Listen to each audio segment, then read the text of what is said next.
बड़ी हो रही हैं, तो जैसे जैसे इनको देखती हूँ बड़ी हो रही हैं, टेंशन बढ़ती जा रही है कि इनके फ़ीसें पूरी करूँ, इनका खाने के लिए करूँ या इनकी शादियों के लिए। जो अस्सलाम वालेकुम नाज़रीन, मैं हूं आपका मेज़बान अहमद गौहर। नाज़रीन, इस वक्त मैं पाकिस्तान की सबसे बाहिम्मत माँ के पास साथ मौजूद हूं कि जो कि डिसेबल होने के बावजूद ऑटो रिक्शा चला के अपने बच्चों की कफ़ालत करती हैं। शोहर इनके जो है वो अल्लाह को प्यारे हो चुके हैं और मैं ये चाहता हूं कि बेटियां माशाल्लाह से जवान हो रही हैं, शादियों की उम्र है। अस्सलाम वालेकुम। वालेकुम सलाम। आप ही मुझे बताइएगा सबसे पहले कि आपको मतलब ये जो मामला हुआ आपके साथ, ये कैसे हुआ? ये तब मैं छोटी थी, 4 साल की थी, बचपन में रेलगाड़ी के नीचे आ गई थी। ट्रेन के नीचे आ गई थी? ट्रेन के नीचे। अच्छा, तो फिर कैसे बचत हुई आपकी? बस खुदा ने ये हालात दिखाने थे, उसने ज़िंदगी दे दी। कितनी उम्र होगी उस वक़्त? 4 साल। 4 साल की उम्र थी उस वक़्त। तो आपके शौहर ने आपको इसी के साथ ही एक्सेप्ट किया था? हाँ जी, इसी के साथ ऐसे। कितना कितना अरसा आपकी शादी रही है? 15 साल। 15 साल शादी रही है। और कितने बच्चे हैं? 3 बेटियां मेरी। 3 बेटियां हैं। कैसे रिक्शा कैसे चलाना शुरू किया आपने? पहले से चलाती थी या बाद में शुरू किया? नहीं, पहले से नहीं चलाती थी। तो 3 बेटियां और वो भी अभी छोटी थी, इस वजह से फिर हालात, कोई कमाने वाला है नहीं। जब तक इनके पापा थे तब तक हालात बहुत अच्छे थे, बहुत ही अच्छे थे। उन्होंने तो मुझे ऐसे रखा हुआ था शहजादियों की तरह, कभी सौदा वगैरह भी लेने नहीं गई थी मैं। कभी उन्होंने आपको ताना नहीं दिया कि मैंने क्या गलती कर ली है? कभी कभी भी नहीं, कभी भी नहीं। वो तो इतने खुश थे मेरे साथ, हम दोनों बहुत खुश थे। मिस तो करती हैं अपने हस्बैंड?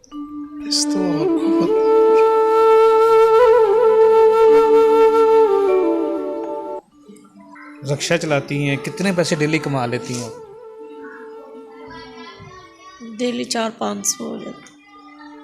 400-500 कमा लेती हैं। इस दौर में 400-500 में कैसे गुजारा करती हैं? 3 बेटियां हैं, आप हैं, तो कैसे मैनेज करती हैं? बस क्या कर, हो रहा है मजबूरी। अब जो जेब में है वही खर्च करना है। जो लेके आती पेट्रोल निकाल के तो फिर हो जाता है 400-500, कभी 400, 300, 350 तक बच जाते हैं पेट्रोल निकाल के। फिर शाम का खाना बन जाता है। ये है कि फिर किसी से उधार ले लेते हैं, जब ना हो तो फिर ले लेते हैं, क्योंकि अब बच्चों के तो अखराजात पूरे करने हैं ना। इनकी फ़ीसें भी होती हैं, बिल होते हैं, बिजली का, पानी, गैस है, इनकी फ़ीसें हैं, ट्यूशन की। ट्यूशन तो अब छोड़ दिया इन्होंने फ़ीस की वजह से। कभी ऐसा हुआ है कि आप रिक्शा लेके निकली हैं, कोई पैसा नहीं कमाया, तो बच्चे भी भूखे हैं, घर में खाने के लिए कुछ भी नहीं है, भूखे सोना पड़ गया? ऐसा कई दफ़ा हुआ है। एक दफ़ा तो ऐसे था कि आटा भी नहीं था और पैसे भी बाहर से कुछ ना मिला, तो रिक्शा चला ही नहीं ज़्यादा, कोई सवारी नहीं मिली। तो 100 रुपया मेरे पास था, 50 रुपये की मैं दही लेके आई और सामने हमारे घर है हमसाए, उनसे आटा लिया थोड़ा सा एक बाउल में। तो वो मैंने कहा, इनको कहा कि बच्चों को कि पका लो आप, तो दही के साथ रोटी खा लो। ऐसा कई दफ़ा हुआ है। दिल बर्दाश्त हो जाती हैं हालात से कि मैं किस मुसीबत में फंस गई हूँ, 3 बेटियाँ हैं, अकेली कमाने वाली हूँ? होता कभी इस तरह? जाहिर बात है, बहुत ज़्यादा होता है, क्योंकि इनके पापा ने कभी किसी किस्म की कमी महसूस नहीं होने दी थी। वो सही कमाते थे, कंप्यूटर सॉफ्टवेयर हार्डवेयर का काम करते थे। तो आपके जो दायमन आपके हमसाए हैं, रिश्तेदार हैं, वो नहीं आपकी हेल्प वगैरह करते? कौन करता है भाई, आजकल महंगाई इतनी है कि उनके अपने अखराजात सबके। सारी बात है, महंगाई की वजह से कोई भी किसी को नहीं सपोर्ट कर सकता। मेरी बहनों जी बताएं कि बेटी माशाल्लाह जवान है, 3 बेटियां हैं, तो उनकी शादियां भी करनी है, तो क्या सोचा है कैसे शादियां होंगी? या 200-300 में तो घर का गुजारा बड़ी मुश्किल से आपका हो रहा है, तो कैसे शादियां करेंगी इनकी? ये तो हकीकत है भाई, बड़ी टेंशन है, क्योंकि बड़ी बेटी मेरी 16वें साल में है, और एक 13 साल की है, एक 12 साल की है, बड़ी हो रही हैं। तो जैसे जैसे इनको देखती हूँ बड़ी हो रही हैं, टेंशन बढ़ती जा रही है कि इनके फ़ीसें पूरी करूँ, इनका खाने के लिए करूँ या इनकी शादियों के लिए, जो बस यही टेंशन सर पे सवार रहती है। रात को जब सोती हैं तो तब भी इनकी तरफ देखती हूँ, दुआ करती हूँ कि खुदा ने किस मुश्किल में मुझे डाल दिया है।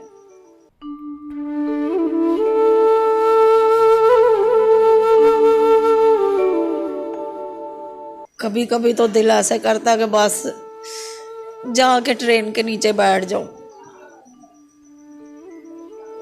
बहुत ज़्यादा दिल परेशान हो जाता है।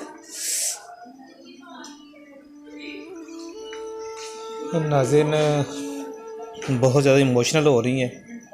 असल में ना हालात और मतलब जज्बात इस तरह के हैं, उनसे बात भी नहीं हो रही है। अकेली बेचारी हैं। आप आइडिया कर सकते हैं कि एक अकेली औरत, और वो भी डिसेबल, ठीक है ना, और 3 बच्चियां हैं घर पे जिनकी कफ़ालत करनी है, घर में कमा के ला के आना तो कुछ खाना है, और ऊपर से ये टेंशन कि बेटियां जवान हो रही हैं, उनकी शादियां कैसे करनी है। तो ये एक माँ ही समझ सकती है कि उसके दिल पे क्या गुजरती है और किस तरह से मैनेज कर सकती है। मेरी बहन, मुझे ये बताइए कि कितना कर्जा है इस वक्त आपके ऊपर जो आपने टोटली देने वाला? तकरीबन 3 लाख रुपया है मेरे पे कर्जा, क्योंकि मैंने थोड़ा थोड़ा करके कभी किसी से ले लेके तो फिर 3 लाख रुपए कर्जा है आपका। तो अगर हम तीनों बेटियों की शादियों के जहेज़ का इंतज़ाम करें तो कोई कितना आपके माइंड में है कि इतने पैसे हों तो मैं बेटियों की शादी कर लूँगी? अभी तो कोई आइडिया नहीं है, ज़ाहिर बात है हर चीज़ महंगी है, मुझे नहीं इस चीज़ का आइडिया। बेटा, मुझे ये बताओ कि कोई ख्वाहिश है आपके दिल में, क्या करना चाहती थी, क्या बनना चाहती थी बेटी मेरी? मैं डॉक्टर बनना चाहती थी, तो हमारे हालात ऐसे नहीं थे, तो फिर मामा को मैंने बोला कि मैंने डॉक्टर बनना है। मामा कह रही थी कि इतनी मेरी पॉकेट मनी नहीं है कि मैं आपको डॉक्टर बना सकूं, और हमारी सारी ख्वाहिशें मेरे दिल में ही रह गई। डॉक्टर बनना चाहती थी, सिर्फ फीस की वजह से नहीं बन सकी, आगे बढ़ नहीं सकी। जी। नाज़रीन, आप आइडिया करें कि जैसे मैंने पहले बोला है कि एक माँ का जो दर्द है, जो तकलीफ़ है, वो एक माँ ही समझ सकती है। मैं और आप कभी भी महसूस नहीं कर सकते। मैं जितने भी मुखय्यर हज़रात हमारी इस वीडियो को देख रहे हैं उन सबसे गुजारिश करूँगा कि जितना ज़्यादा हो सके आप इस फैमिली की हेल्प करें। 3 लाख इन्होंने बताया कि मेरे ऊपर कर्ज़ा है जो देने वाला है।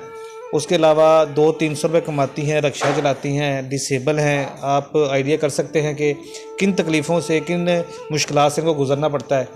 और इसी के साथ साथ 3 बेटियां हैं, उनकी शादी करनी है। अगर कोई अल्लाह का नेक बंदा जो इनकी बेटी के जहेज़ का इंतज़ाम कर सके, कोई इनकी वैसे हेल्प करना चाहे, तो इनसे लाजमी कॉन्टैक्ट करें। इनका नंबर जो है वो स्क्रीन पे आ रहा है, आप इनसे रब्ता कर सकते हैं। जाते जाते मैं आपसे सिर्फ एक गुजारिश करूँगा कि खुदारा इनको परेशान ना कीजिएगा। सिर्फ वही लोग इनको कॉल करें जो उनकी हेल्प कर सकते हैं, दूसरे लोग इनको तंग ना कीजिएगा। पहले ही परेशान हाल लोग हैं, तो जहाँ पे मैंने पहले हमेशा बोलता हूँ, जहाँ पे ऐसे लोगों की दुआएं लग के आपकी ज़िंदगी संवर सकती है ना, वहीं पे इनकी बद्दुआएं लगे आपकी ज़िंदगी बर्बाद भी हो सकती है।